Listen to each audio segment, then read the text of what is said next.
Section 3.9 Disaster Recovery and Backup Thinking, RPO versus RTO, Buying Time When Everything Goes Wrong. There's a moment in every company's life when the screens go dark. Sometimes it starts with a strange alert, sometimes with silence, a silence that feels wrong. Sometimes with one careless command, one failing disk, or one piece of malicious software that silently encrypts everything in sight. At first, people believe it is temporary. Give it 5 minutes, then 10, then an hour, and suddenly the realization lands. This is not a glitch, this is a disaster. Orders cannot be processed. Payments cannot be recorded. Support tickets pile up. Executives start asking questions nobody wants to answer. That is the moment when teams either say, "We prepared for this," or quietly whisper, "We thought this would never happen." Disaster recovery was born from that uncomfortable truth: systems fail, regions go offline, humans make mistakes, and nature does not negotiate. The real question is not whether we can avoid disaster. The real question is, how fast can we come back, and how much can we afford to lose? That is where two ideas change the way engineers think: RPO and RTO. Recovery Point Objective, RPO, is about the last good copy of your data. If your last backup happened 1 hour before the disaster, you may lose everything from the last hour. In some businesses, that is acceptable. In others, losing even 30 seconds means broken contracts, angry customers, and legal issues. Recovery Time Objective, RTO, is about time without service. How long can we be down before damage becomes serious? Some systems can be offline for a day, others cannot be offline for 5 minutes. Once teams started asking these two questions, architecture stopped being theoretical. It became painfully real, because every answer had a price. If the business says we want zero data loss and instant recovery, engineers can build it. But it will require redundancy, replication, extra environments, and constant monitoring. If the business says we can tolerate an hour of lost data and 2 hours of downtime, the solution becomes simpler and cheaper. Disaster recovery is not only technology, it is a negotiation between risk, money, and reality. Backups alone were never enough. Many companies discovered that too late. A backup is a copy of data stored somewhere safe. Disaster recovery is the ability to restore the entire system. Services, databases, configurations, secrets, permissions, everything. Under pressure when people are stressed and seconds matter. Over time, patterns emerged. Some organizations chose the cheapest model, a system that is completely offline until disaster happens, often called a cold standby. It costs little, but recovery is slow and full of friction. Others decided to have something partially ready, a warm standby, where infrastructure exists, but needs finishing touches before users return. And then the companies that truly cannot afford downtime built hot environments, replicas constantly synchronized, ready to take over with minimal interruption. The ultimate version is active-active, where multiple locations share the load at all times. It is beautiful on paper, unbelievably complex in reality, and only justified when every second truly matters. Eventually, new threats forced another change in thinking. Ransomware did not simply delete data, it encrypted it. Some attackers went further and encrypted backups too. That is when the idea of immutable backups became essential. Copies that cannot be modified, not even by administrators. Locked, isolated, and offline if necessary. Another lesson appeared during audits. Many teams had backups they never tested. Nobody tried to restore. Nobody timed the process. Nobody noticed permissions missing, scripts failing, or passwords long forgotten. The first real restoration attempt happened during the disaster, and that is the worst possible time to discover what does not work. Mature teams introduce something else: rehearsal.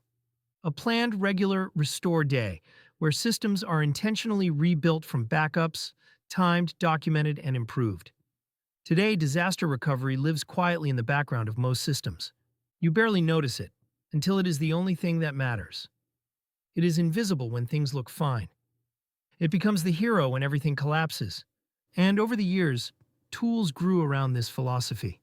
Cloud providers built services that automatically snapshot databases, replicate entire environments across regions, and orchestrate failover scenarios.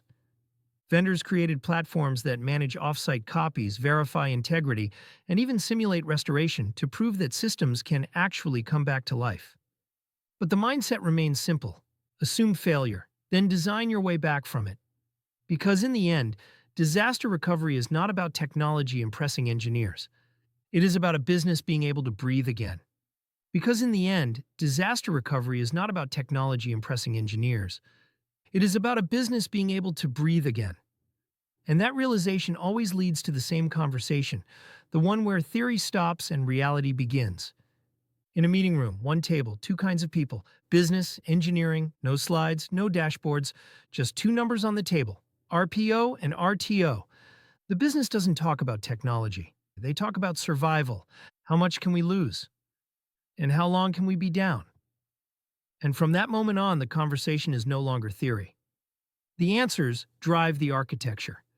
If the business says, we can survive if we lose up to 1 hour of data, the solution becomes clear. We schedule backups every hour. That's where tools like AWS Backup, Azure Backup, and Google Backup quietly do their job. They take regular copies and store them safely so there is always something to return to. In more traditional environments, the same role is played by tools like Veeam and Bacula, backing up servers, databases, and virtual machines. But sometimes the answer sounds very different. The business says, we cannot lose a single transaction, not one order, not one record.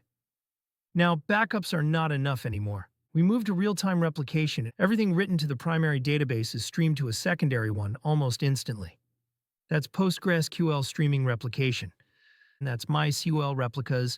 That's cloud features like Amazon RDS, Multi-AZ, and Google Cloud SQL high availability. And here, people finally feel the difference. Backups take you back in time. Replication keeps a living copy in the present. Sometimes, however, the business says, the system can be offline for a day. It hurts, but we'll survive. In that case, we plan for a slow, controlled recovery. Scripts, procedures, archived backups we restore carefully step by step once the dust settles. But there are industries where the answer is brutally clear. 5 minutes of downtime. And we start losing money, reputation, and trust. In those cases, there is no room for improvisation. There must already be another system, prepared, tested, and ready to take over. That's what we call warm standby or hot standby. In practice, that often means tools like AWS Elastic Disaster Recovery, Azure Site Recovery, or Zerto. Systems that can bring an entire environment online in another region almost in real time. Behind all of this, silent but critical mechanisms keep working in the background. Databases take snapshots. In Amazon, RDS snapshots and EBS snapshots. In Azure, managed disk snapshots. Data is automatically copied to another region, away from the original risk.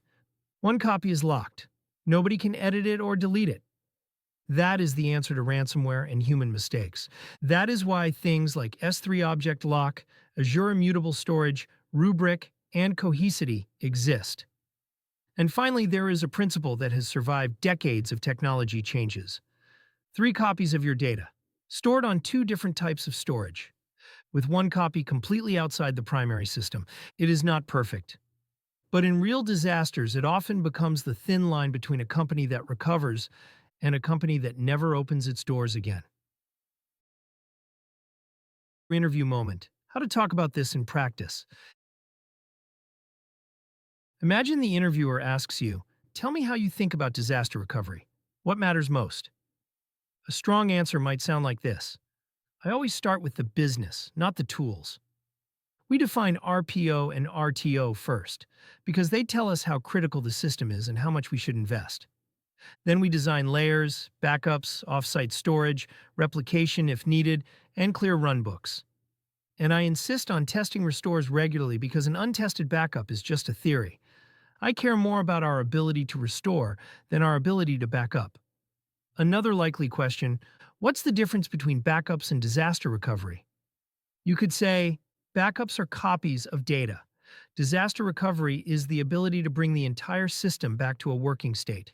You can have backups and still be offline for days if you don't plan the full restoration process.